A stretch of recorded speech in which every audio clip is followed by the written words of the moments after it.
نحمده ونصلي على رسوله الكريم اما بعد فاعوذ بالله من الشیطان الرجیم بسم اللہ الرحمن الرحیم. رخصت الصوم، روزوں میں رخصت کے مسائل. سفر میں روزہ رکھنا اور چھوڑنا دونوں درست ہیں. عن عائشہ رضی اللہ عنہا قالت ان حمزة بن عمرو الاسلمی قال للنبي صلی اللہ علیہ وسلم اصوم في السفر وكان كثير الصيام فقال ان شئت فصم وان شئت فافطر متفق علیہ. حضرت عائشہ رضی اللہ عنہا سے روایت ہے کہ حمزہ بن عمرو الاسلمی نے نبی اکرم صلی اللہ علیہ وسلم سے پوچھا کیا میں سفر میں روزہ رکھوں، اور وہ کثرت سے روزے رکھنے والے تھے، یعنی عام دنوں میں بھی نفلی روزے کثرت سے رکھتے.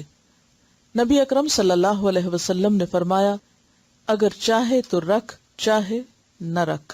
اسے بخاری اور مسلم نے روایت کیا ہے. تو اس سے کیا پتہ چلتا ہے کہ اگرچہ سفر میں روزہ چھوڑنے کی رخصت ہے، لیکن اگر کوئی شخص آسانی سے رکھ سکتا ہو تو وہ رکھ لے، یعنی رکھنا منع نہیں ہے.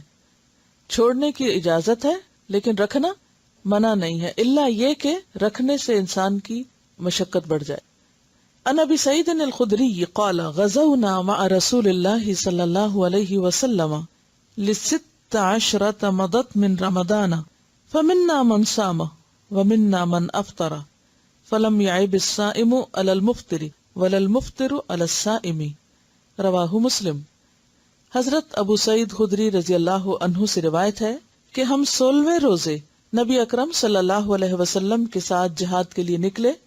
ہم میں سے بعض لوگوں نے روزہ رکھا اور بعض لوگوں نے چھوڑ دیا. نہ روزہ داروں نے بے روز پر اعتراض کیا، نہ بے روز نے روزہ دار پر اعتراض کیا. اسے مسلم نے روایت کیا. تو اس سے کیا پتہ چلتا ہے؟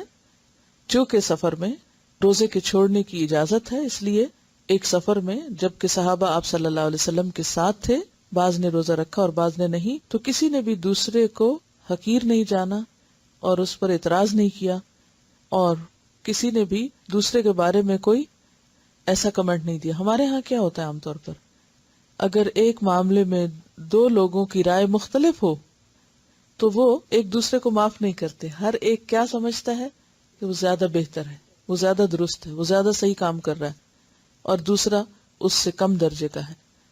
تو ہاں، جو یہ سمجھے وہ خود بخود اپنا درجہ کم کر لیتا ہے، ورنہ اللہ تعالیٰ کی دی ہوئی رخصت سے فائدہ اٹھانے والا بھی اللہ ہی کے حکم پر عمل کر رہا ہوتا ہے. تو عبادت میں اصل چیز کیا ہے؟ اللہ کی اطاعت ہے، اللہ کی فرما برداری ہے.